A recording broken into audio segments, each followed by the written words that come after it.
There we go. That worked. All right. Okay. Got some beer reviews to do tonight before I have other things to do. So going to try to get them out of the way. So we have some new stuff I picked up at the NSLC today earlier.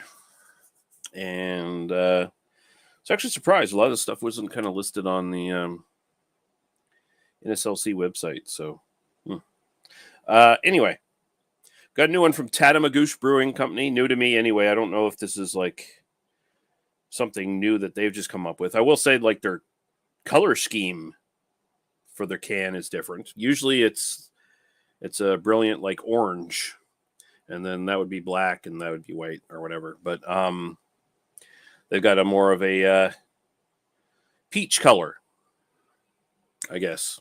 Traditionally peach color kind of thing there. And yeah, this is their Intertidal Mosaic IPA. If you're not familiar with the term intertidal, it's basically referring to the part of the shoreline that is above sea level that you can actually see when the tide is out. So, you'll have all the you can vary what the actual landscape is depending on where you are in the world, of course, when the tide is out. But, for instance, here in Nova Scotia and with the Bay of Fundy, the beaches are generally super rocky. But once you get to the intertidal area, it's not a collection of like just tons of rocks. Like you'll get like just this big solid rock outcroppings, and you'll get all kinds of mud and all kinds of shit like that, right? But yeah, different for every beach. So there you go. That's basically what it is. So Mosaic IPA, I assume. So does it say water, malt, hops, yeast, wheat, and chit? Chit. What is chit? I did not check this. What is chit?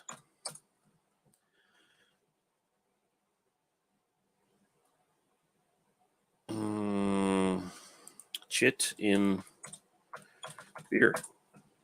Interesting. Chitting is the initial growth phase of the acrospires and rootlets right after the rupture of the grain seed coat during the malting process. The seed coat consists of the testa and pericarp layers. These layers protect the kernels. So chit malt is a great addition for body haze stability, as well as promoting head retention and foam. Okay, so that's what they're doing here. And we've got CB Fall in the chat saying, totally cool design. Yeah, very clean, very minimalist kind of can design. I really gravitate towards those. I don't like big, showy, loud can designs for the most part. I like it simple and minimalist and kind of neat. So I assume basically the only hops in this are probably Mosaic. They don't really say. No, they don't. They don't say. I should have just checked. Reopen, close tab. The following podcast. No, that's the wrong one. Go back. Tatamagouche, let me just check. Beer. See if they mention this one. Deception, Jitney. I'm sure this is super interesting for everyone now, watching me read their website here. They got some other interesting. Okay, they don't even list this on their website, so who knows? I don't know how much they often update their website or not. So I'm just going to assume basically Mosaic is in this. There might be something else supporting it, but Mosaic is probably the majority of the hop bill. And Mosaic's going to give you basically the thing about Mosaic and why it's actually called Mosaic is because it can cover a wide variety of different flavors in its profile. Like you can get tropical flavors, you can get citric flavors, you can get berry flavors, you can get earthy and piney kind of flavors, depending on how you use it. You can get all or just some of those. And so, yeah, I'm assuming that this is Mosaic heavy. Probably a safe assumption. So we're going to open it up here. And we're going to pour it. And I generally like Mosaic, especially if it's used in a way I enjoy. If it goes overly tropical, I will say Mosaic usually doesn't go too pineapple forward in its tropical, and usually that's the kind of stickler for me, where I'm just not a big fan of pineapple at all. But we'll see. Usually with Mosaic, I seem to recall it's more like a guava, mango-ish kind of thing. It'll give those sort of flavors, those sort of aromas. If you pull the tropical side of Mosaic out. So we'll see how it goes here. So yeah, it's pretty hazy. So and I mean the head's pretty good. Like this glass, of course, is conducive to giving you a better head anyway. But I mean, maybe there's something to that adding of chit malt into this, because it is very hazy. It would be like a pale straw color without the haze in there, sort of darkening it up a little bit. And yeah, the head's pretty solid. It looks like it's going to retain pretty well. So I guess that holds true. So we're at the aroma.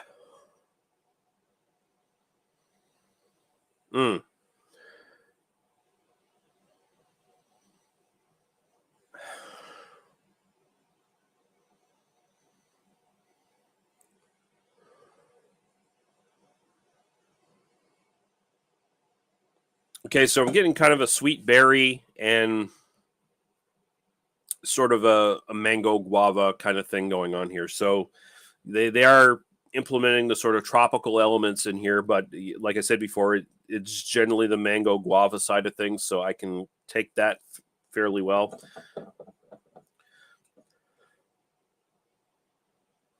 And there just seems to be an underlying berry kind of character there. Smells very sweet, but not cloying or anything like that. Might be a little bit of underpronounced earthiness in there as well, but not a lot. All right, cheers. We'll go right to the taste. See what we think. It smells fine. Smells good. Smells, somewhere in the range of typical IPA these days. It's not too far off from most of the sort of juicy, tropical kind of smelling ones you tend to get. But it's, it's not necessarily New England IPA in its aroma. It's kind of New England adjacent, I guess is probably the way to put it. Cheers.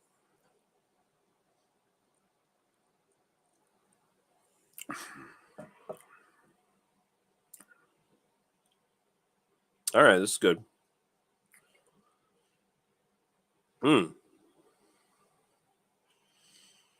Now, if people watched my review I did a few days back, where I did the Propeller Leviathan, which was their triple IPA, which was all tropical hopped up, but it was like very pineapple centric, and the finish was very frankly, the alcohol stringency, and there was kind of like a intense dryness that wasn't good, and it kind of just ruined the experience for me.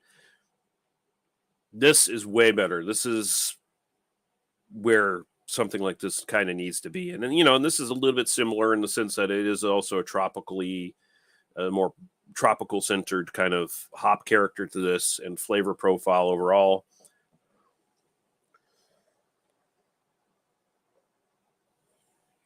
But this has your sort of guava mango kind of character. There's a bit of earthiness underneath that. It does get bitter and dry, but even if it's not necessarily grapefruit, something about the mango guava sort of combination here comes off like grapefruit in the finish. So you're getting more of that kind of like hop that grapefruit flavored hop finish kind of thing that, very conducive to IPAs, very typical of IPAs, and expected to be in IPAs generally. If you're not going the pine side of things, you're generally going more grapefruit flavor kind of thing.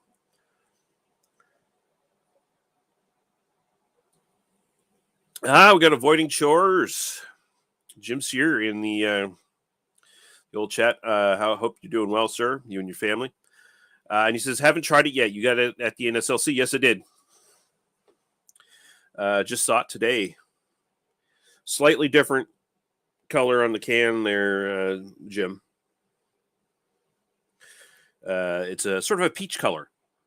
Instead of their usual orange and black, it's like peach and, what would you call that, bluish teal or something? I don't know. And we got Mercy Beers in the chat here, and he says, good evening, Lee. Good evening, you, sir. And he says, IPA time was at least an hour ago. Well, you're 4 hours ahead of me. And it says, now it's Imperial Stout time. Well, I mean, I'm glad you're following the time schedule for your drinking. It's excellent. I'm just getting started tonight, so gonna do some of the big beers first, and then do some lighter alcohol things later on. And then he goes on to say, to avoiding chores, I did most of my chores earlier, so now it's ale time. Well, there you go. I mean, Jim Sear just doesn't do chores. He doesn't do chores. And Jim goes on to say, I saw your Propeller Leviathan vid. Good time for new stuff. Yeah, I wasn't a fan of that one. But, I mean, we're spoiled, aren't we, these days? We're very much spoiled in the NSLC. Even NSLs like me, NSLCs like mine, where not necessarily, the port or anything like that, where, you can get everything. But we get a pretty good fucking selection these days, even in podunk nowhere here in the valley. So I can't complain. I'm definitely not, starving for new stuff. It seems like there's always new things every month. So I'm enjoying it.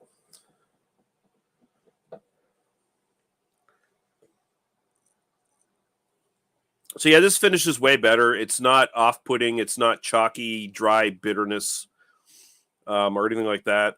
Mouthfeel, upper light kind of thing, approaching mid. And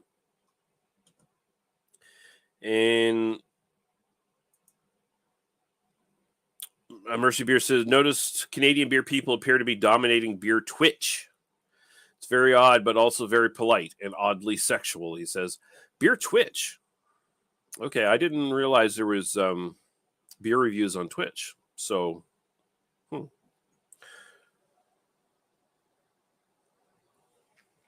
yeah, anyway, bodies, upper light body, very drinkable. The flavors are good. It's not super complex or anything. It showcases some good sides of Mosaic. And it's an enjoyable drink. As an IPA, it's pretty strong style-wise. I'd throw a good solid 8 at this, honestly. It's a well-put-together IPA. It's definitely one that modern IPA drinkers would, get along with, I think. It's not necessarily New England style, but it's around that sort of sphere. My own personal preference, I'll throw a 7.5 at it. I like it. I'll probably pick it up again at some point. Especially if I'm just looking for something a little different from my usual drinking. Throw out one of my go-to beers and throw this in instead, kind of thing. Every once in a while, it's pretty good. Pretty much. I don't think I've had anything from Tatamagouche that I haven't liked. I can't think of anything. They just tend to make really fucking excellent beers. They're killing it. So, guys like Tatamagouche and Two Crows and Spindrift, 9 Locks. They're just they're really stepping up, knocking it out of the park. And not to say Propeller and Garrison are just putting out shit these days, but they're making a few missteps here and there. And we've got so many other great breweries just also doing great stuff. So the level of quality seems to be pretty consistently high, spread out through most of the Maritimes these days, which is really good considering we have so many breweries. So you would expect maybe we'll have like some real standout dogs, but not really. Not really. The only like kind of breweries I can think of that are maybe not necessarily great or something like a Route 19, and I just saw they're up for sale, so that might explain some things. I don't know.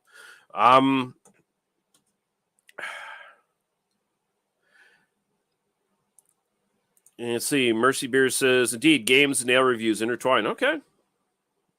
Makes sense. I thought Twitch was pretty strict on drinking on camera, though. So that surprises me to hear that. CB Falls says, decent review, Lee. Thank you very much, sir. And Jim goes on to say, avoiding good tasting notes. You think Tata's doing a bunch of okay beer, but not stellar? I think some of their beers are actually quite stellar. But I mean, overall, they're just their level of quality across the board is really good. Like it's just I can't recall anything I've had of theirs that isn't good. So, he says, I mean, solid but not crazy good.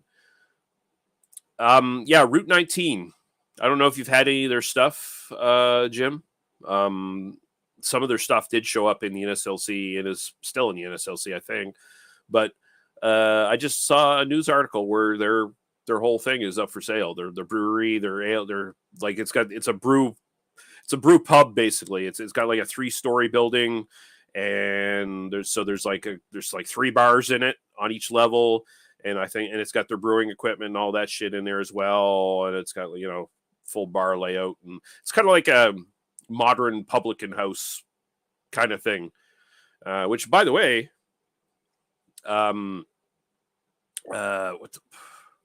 Roofhound here in Kingston, where they're kind of situated now as their main headquarters, they bought the whole building that they were renting from, and they're turning that into a publican house here in Kingston. So that's interesting.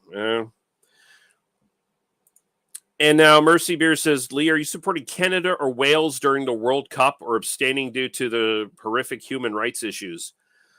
I wasn't aware this was a thing anyway. Because I don't follow the footy or whatever you're talking. I assume you're talking about the footy. I don't follow sports at all, really.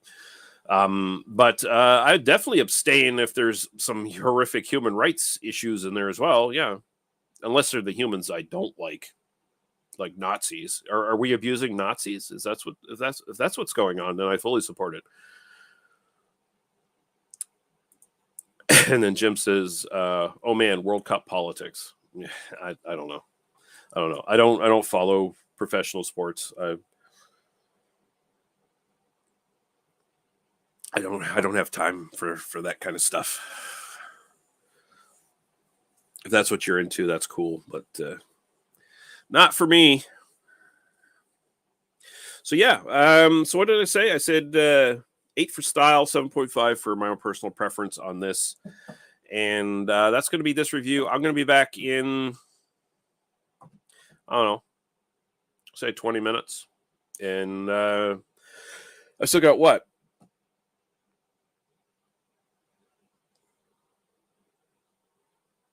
3 more reviews to do? Yeah, I think 3 more reviews to do tonight. So yeah, I still got some stuff to get through here tonight before I fuck off and relax. So I'll be back in about 20 minutes, guys. All you, thanks for watching. Good to see you around, Jim. Mercy Beers and CB Fall. And Mercy Beers gives some more context here. He says, oh, yeah, Qatar basically forced human labor and killed, or Qatar, whatever, have you ever pronounced it, forced human labor and killed hundreds of people building the stadiums. Okay, yeah, that's gross. That's fucking gross.